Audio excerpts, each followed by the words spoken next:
Hello and welcome to the Black Complementary Therapist. I'm your host Pauline Blackwood and I'm a complementary therapist who specialises in massage, sports and therapeutic and holistic restorative massage. My work bridges evidence-based work with old-time wisdom, supporting clients through life cycles from stress to recovery from pregnancy to menopause. If you're on a cancer journey or everyday aches and pains, my job is to centre cultural safety, listen deeply to the body and create spaces where healing can unfold on your term. It's very rare we have an opportunity to try and encapsulate everything about your work and what you do. And my specialism in massage. Massage makes people feel good because the muscles relax. And for a change, we kind of have the mind and the body and the spirit all singing from the same songbook. And that's a great place to be in. Today's show is all about activities of the day and also about why we need movement in our life, because movement is medicine and motion is lotion. Along the way within this podcast today, my aim is to share some kind tips about how to begin the movement journey and what actually works for people as well. Before we do that though, I think it's time to take some breaths. Breath is life and life is breath. Motion is lotion and movement is medicine. Ha. So I want you to lick your top lip. Close your mouth if you can, because we're going to do some breathing. If you don't worry about it. You can still breathe through your mouth. Lick your bottom lip. There you go. On the in-breath, we feel the cool. On the out-breath, we feel the warm. There's a lot going on between those two moments, but you decide, your body decides how it's going to breathe. Just relax into it. And breathe with me.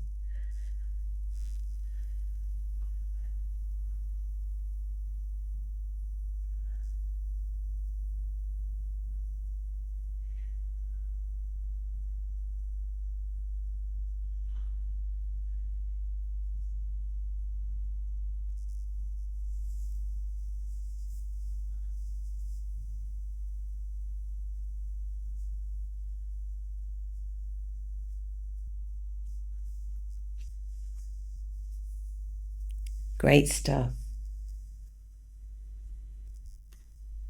Before we get into it, the last 2 weeks I've had a fair bit of time off. And so this week has been catch up with all the jobs in the new treatment room. I got myself some LED lights with ivy leaves, which are really cute. And on the mantelpiece, I've got 2 plants that kind of look a bit like the ivy, which is nice. I brought from home 2 little sculptures from Jamaica of turtles. And I've bought 2 mirrors, which are up, and some of the pictures that I had at home are dotted around the room. So it's starting to feel a bit more like pendulum massage in my treatment room, which is really nice. I finally got some storage, but now I look at the storage, I'm kind of like, I don't know if I like it. So that's one of those things I have to really think about, whether I want to keep the storage as it is or get something new. So I think best to just take my time and decide at leisure. I've been seeing some wonderful clients over the last week back, and they have been really keen to improve whatever it is they came in for. So mainly achy muscles. And half of them are doing the business already. They're doing the work. They're doing the exercise. They're doing the stretches, which is wonderful. Others, they are thinking about some changes that they would like to make to the work that they're doing already on their bodies. And that is a wonderful thing. And that is what today's show's about. It's about delving into what we as humans need as activities of the day. every day or a few days a week or a few times a week? Let's get into it. There's a saying that motion is lotion and movement is medicine, and I love those sayings. When we think about the human body, we know that the human body was born to move. We're born to walk. This is our existence, because if we stay still, we can't survive. In a 24-hour day, we spend 6 to 8 hours sleeping. We spend 10 to 12 hours sitting. If we're working at a desk, or we're driving, or we're eating, this is what we do. The last quarter of the time, we've got other things to do. We're standing, or we're lying in bed, or we're walking, or we're exercising. It's interesting how this day is split up, and I don't believe there has been another time in history where people have actually existed like this. The number that's being done on us by ourselves is affecting our metabolism. So if we are continually moving, what we're doing is we're balancing all of the mechanisms in the body, the metabolic process of digesting sugars is settled and relaxed out. So if one had too much honey, you know you're going to be walking to the next destination to burn off that honey. However, if you're in a Western setting and you eat something sweet and you sit down straight after, you're going to get this sugar dump. Your blood sugar's going to go up, and all of the metabolic aspects of that will occur. A sedentary life is associated with negative health outcomes, regardless of your physical activity. That means if you're sitting at your desk 10, 12 hours a day, eating, drinking, driving, TV, computer time and work, if you're sitting at your computer for those 10 to 12 hours a day, it's going to affect your health, even if you do all the exercise that the government tells you to. Right, next. Non-exercise activities are really, really important. So the non-exercise activities are walking, standing, and even lying down. Allied with that, it's stated that simple lifestyle changes can make a whole heap of difference. Even the most basic thing like sitting and standing every 30 minutes, if you are in that 10 to 12 hour time where you are seated, can make a whole lot of difference. It makes difference to your bone health. It makes difference to using your muscles, because standing up and sitting down is a squat, gotta be said.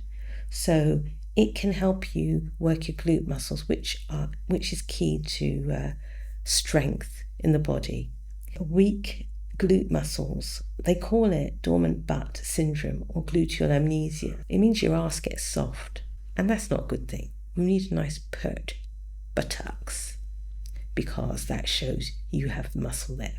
If you keep moving in that 10 to 12 hours, you'll reduce your cancer risk. You'll also get more nutrients to the brain, because the brain loves surges in circulation, because that pushes nutrient blood into the brain. And this is great. So it helps with critical thinking and all of the processes of the brain, better memory retrieval and all that stuff. And also, if you are moving about a bit more every day, you're going to improve your mood. Sitting for 6 hours plus puts you in a greater risk of anxiety and depression. And 100% of workers and students reported positive effects in a particular study. 100% of workers and students reported positive effects on mood states and productivity after reducing sitting time. And that was a study done by loads of names here: Wallace, Boreham, Shankar, Steptoe, Hamer. Objectively measured daily physical activity and postural changes as related to positive and negative effects using ambulatory monitoring assessments. And this was published in Psychosomatic Medicine 2017. Boom, there it is. And it's interesting that the world's healthiest people don't go to the gym. And I can remember an example of this myself. when my stepdad went back to Jamaica to retire, he decided he wanted an allotment, and he and his friends used to share the allotment, and they'd go up in the hills in the early morning, and they were all over 60, and they all, imagine every morning you get up and you've got 4 hours. You get up in the dark, and they'd walk up the hill, maybe, I don't know, might have been a mile and a half, uphill and down gully, and then they'd reach their allotment and they'd have 4 hours. Yeah, admittedly, they'd have a little bit of rum. They might have even had a cigarette, but they did 4 hours every day.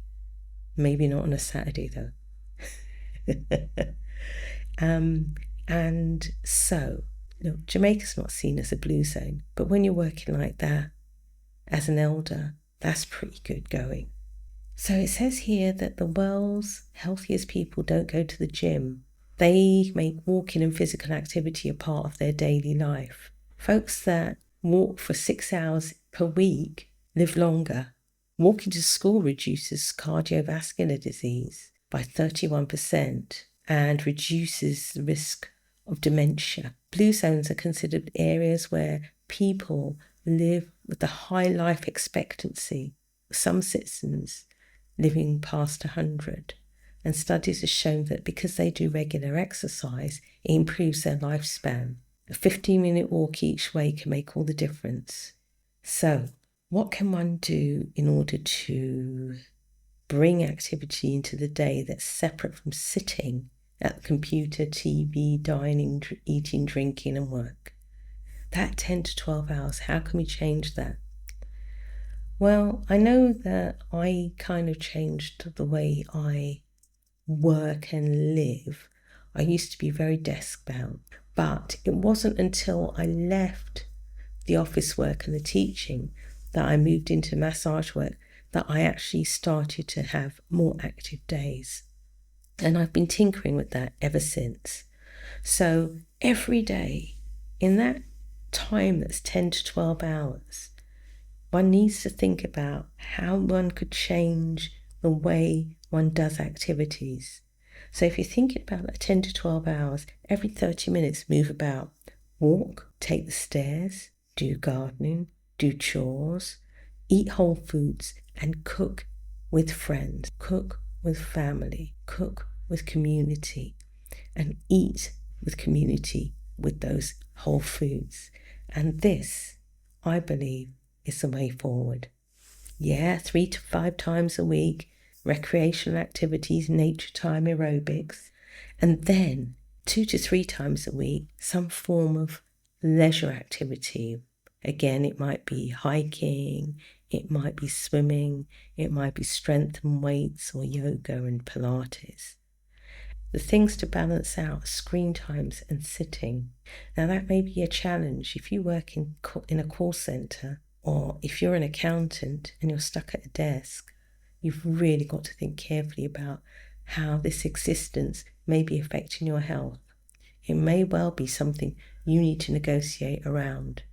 And finally, looking at diet and your activity levels throughout the day, ever so important, because those two things, those two factors affect your energy. Your energy balance is incredibly important.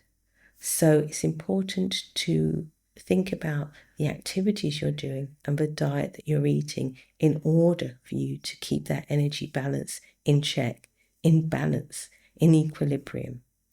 So, with that in mind, think about it. What things could you be avoiding? And what things could you be invited into your life to make your lifestyle as healthy as possible and help you on your way to living closer towards 100 than not? So I couldn't get to this really second part of the podcast without mentioning the benefits of exercise. I mean, there's a long list and it's incredible. When we talk about exercise, we need to think about what's good for us, what works for us.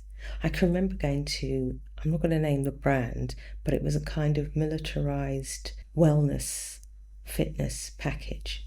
I went along to the class as a chubby person and I was given this running vest, and yeah, there was running, there was sit down, stand up in close like succession.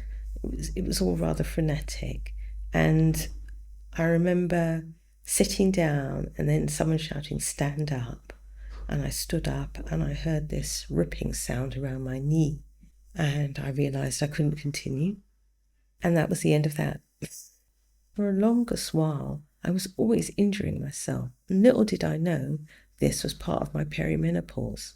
So anyway, exercise isn't good for everyone. There are contraindications. And when you go to a class, if you are worried that it's something you won't be able to do, you're often asked questions to find out what it is you can do. And the people who run the classes should be able to tell you what the contraindications to exercise are. That means, no, don't exercise in my class because. So, if a client says, "I need to stop," that tells you something. Let them stop. If someone's got chest pains that's increasing, stop.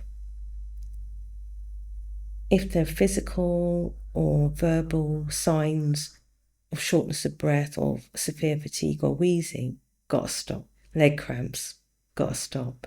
High BP, difficult one to spot, but there are numbers.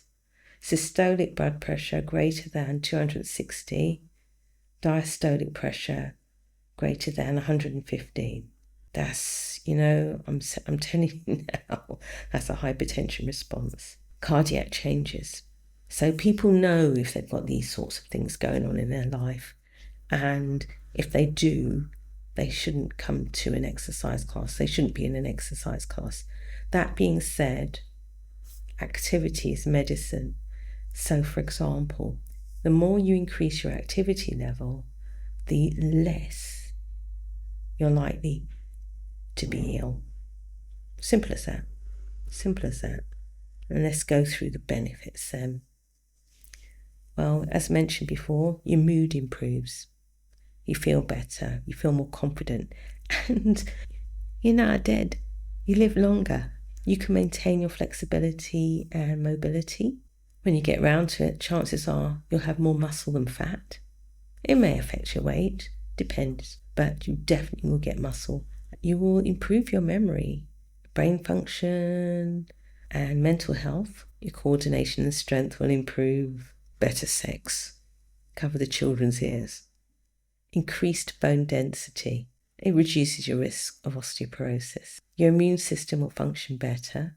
Yeah, I heard that walkers get less colds. You better cardiac function. So your resting heart rate should reduce as well because of that. You'll have better digestion and pooping. You reduce your risk of diabetes and cancer. And also, and this is the one that isn't very often discussed, when you exercise, your whole body heals better. So even if you have an injury, if you keep exercising with an injury, obviously within means and obviously within your pain threshold, things start to improve. Now, I'm not saying you should go jogging with an Achilles tendinopathy. No. What I'm saying is if you have an Achilles tendinopathy, get yourself on a slow walk to the swim pool, get in the pool and swim, or do aquarobics, or, something where you're not jumping up and down on a bad ankle. Fundamental to all body healing is exercise. It's a must. Apparently, it takes 5 times longer to gain muscle than to lose muscle. So keep lifting. Muscle loading and unloading regulates the untranslated regions of mRNA, the genes that function networks central to muscle plasticity. Apparently, there are 141 genes related to muscle growth. So there's research out there that says lift weights. So 10 weeks of resistance training increases muscle by 8%. And 2 weeks of sitting on your ass reduces muscle by 9%. That is terrifying. So today we did our breath work, which is always gorgeous because settling the breath, even for a short while, allows you to focus on you. And I want you to think about how you could bring the benefits of exercise into your life and how it might affect the way you work, the energy levels you have, and all of those other things that exercise benefits us for. I wish you a wonderful week ahead, and thank you for tuning in to the Black Complementary Therapist. I look forward to hearing your thoughts on the benefits of exercise and also movement as medicine. I know some of you are really cautious about how you move your bodies because you're worried about injury or a condition you may have.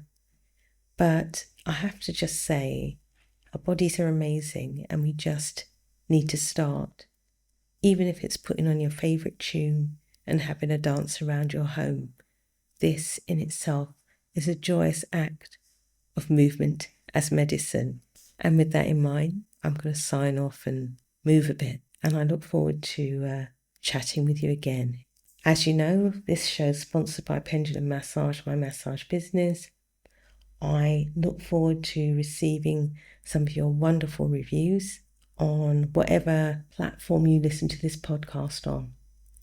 And should you wish, I hope you'll drop me a line to tell me what you think about the podcast, what things you maybe would like to have included in the podcast. I've already received some lovely, lovely comments from people in the States and people in the UK who want to contribute to the podcast. And I think that would be a wonderful thing when I'm up and running fully, but I will get there. I know I'll get there.